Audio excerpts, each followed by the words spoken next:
Hello guys! Good afternoon! Welcome to my channel, my Golden Light. Papakita ko sa inyo ngayon yung aming itsura ng Ipo Dam na binago ng Bagyong Ulysses.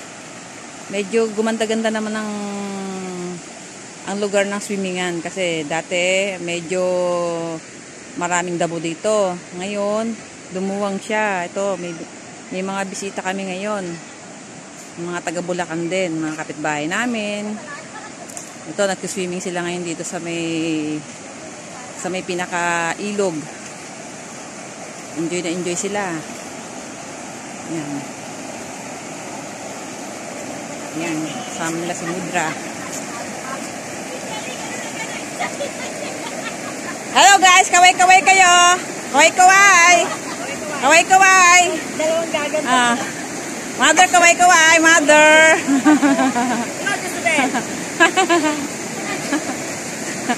Wala sa build up, patay na yon. Hi! Mga subscriber!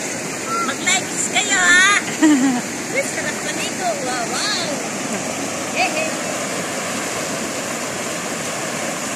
Ayan, medyo lumuwang yung ano niya, yung ilog. Ang daming naliligo.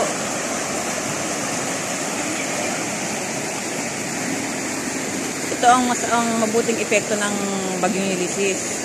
Nalinis yung ilog. Naging ano siya, natanggal yung mga dumi.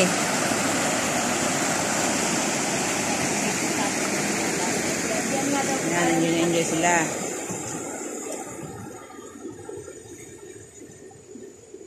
Digong, ligo ka na. Ligo ka na, Digong. Yan lang, ang daming mga gumuhong gumuhong lupa. Galing sa bundok.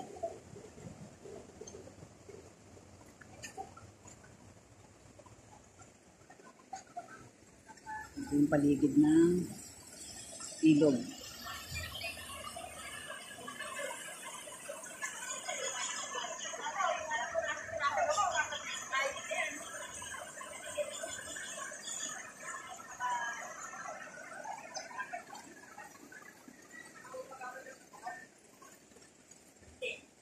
Dito po kasi hindi basta-basta nakakapasok. Kailangan, kung pupunta dito, magpapasabi sa gwardiya ng Ipo Dam. Para may pang permit ba?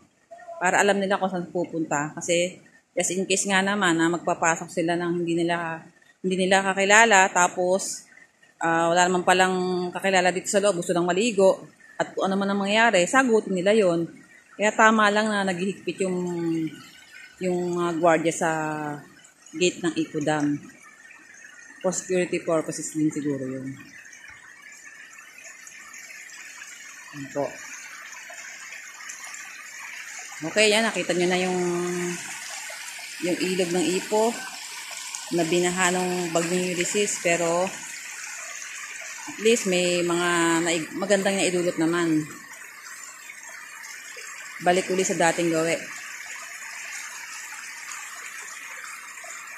Okay guys, yan lang po ang aking ipapakita sa ngayon. Ang ilog ng Ipo at yung kabundukan. Okay.